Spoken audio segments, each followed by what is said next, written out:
Just waiting for the recording to start.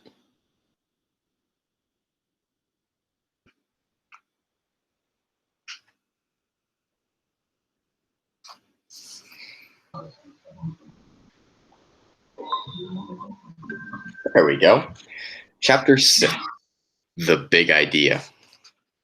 3 things happened later that same afternoon. Nick and Janet Fisk had missed the bus because of a school newspaper meeting, so they walked home together. They were seeing who could walk along the curb without falling. It took a lot of concentration, and when Janet stepped into the street, Nick said, "That's 3 points for me." But Janet said, "I didn't fall. I saw something. Look." She bent down and picked up a gold ballpoint pen, the fancy kind. That was the first thing, Janet finding the pen. They got back on the curb, and Nick followed Janet, putting one foot carefully in front of the other on the narrow concrete curb. And while he stepped along, he thought back over the school day, especially about his report and what Mrs. Granger had said about the words at the end of the period finally sank in. That was the second thing, understanding what Mrs. Granger had said.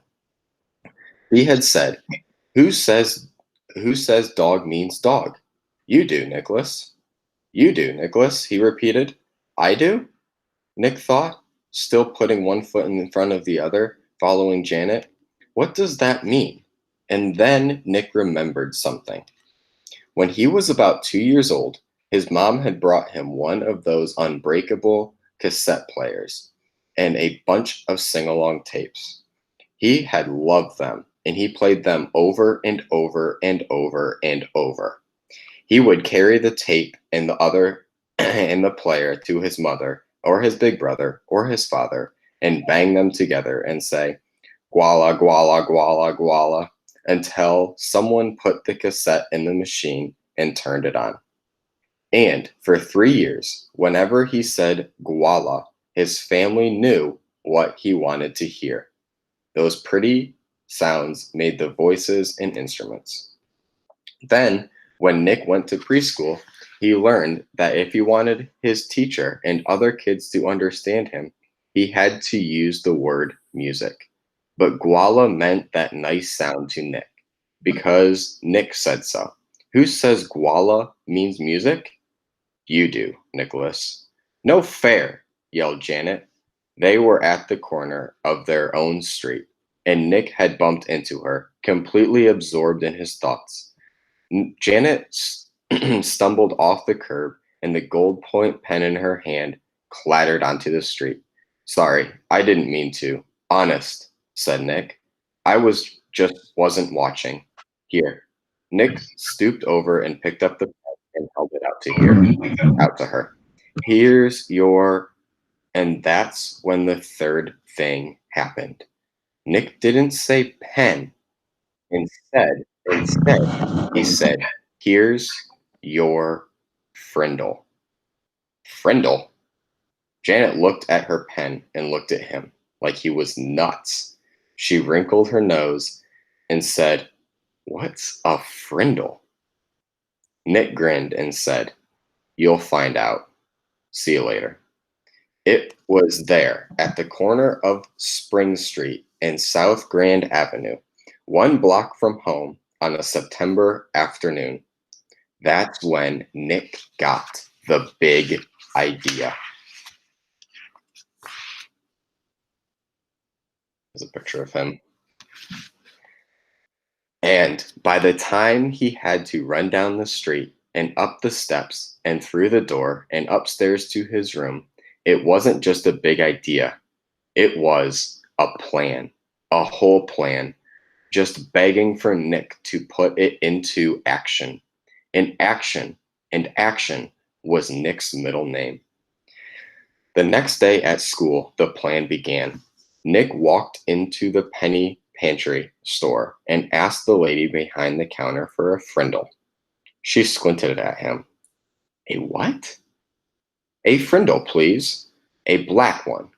And Nick smiled at her. She leaned over closer and aimed one ear at him. You want a what? A Frindle. And this time, Nick pointed at the ballpoint pens behind her on the shelf. A black one, please.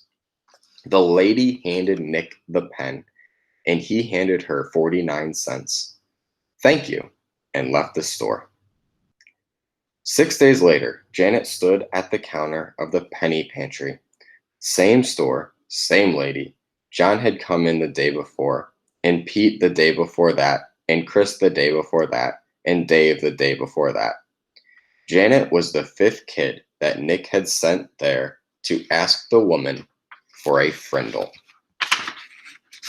And when she asked, the lady reached right behind for pens and said, blue or black? Nick was standing one aisle away at the candy racks, and he was grinning. Frindle was a real word. It meant pen. Who says frindle means pen? You do, Nicholas. Half an hour later, a group of serious fifth graders had a meeting in Nick's playroom. It was John, Pete, Dave, Chris, and Janet. Add Nick and that's six kids. 6 secret agents. They held up their right hands and read an oath Nick had written out. From this day on and forever, I will never use the word pen again. Instead, I will use the word frindle. And I will do everything possible so others will too. And all 6 of them signed the oath with Nick's frindle. The plan would work.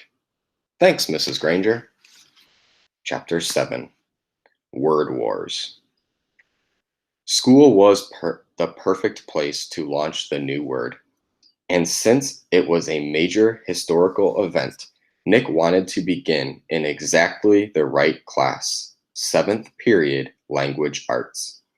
Nick raised his hand first thing after the bell rang and said, Mrs. Granger, I forgot my frindle. Sitting 3 rows away, John blurted out, I have an extra one you can borrow, Nick. Then John made a big show of looking for something in his backpack. I think I have an extra frindle. I told my mom to get 3 or 4. I'm sure I had an extra frindle here yesterday, but I must have taken it. Wait. Oh yeah, here it is. And then John made a big show of throwing it over to Nick, and Nick missed it on purpose. Then he made a big show of finding it. Mrs. Granger and every kid in the class got the message loud and clear. The black plastic thing Nick borrowed from John had a funny name, a different name, a new name, Frindle. There was a lot of giggling, but Mrs. Granger turned up the power in her eyes and swept the room to silence. And the rest of the class went by according to her plan. As everyone was leaving after class, Mrs. Granger said, Nicholas, I'd like to have a word with you. And she emphasized the word. Nick's mouth felt dry. He gulped, but his mind stayed clear. He walked up to her desk. Yes, Mrs. Granger? It's a funny idea, Nicholas, but I will not have my class disrupted again. Is that clear? Her eyes were lit up, but it was mostly light, not heat. Idea? What idea? Asked Nick. He tried to make his eyes as blank as possible. You know what I mean, Nicholas. I am talking about the performance that you and John gave at the start of class. I am talking about this. She held up her pen, an old maroon fountain pen with a blue cap. But I really didn't have a frindle with me, said Nick, amazed at his own bravery and hiding behind his glasses. Nick kept his eyes wide and blank.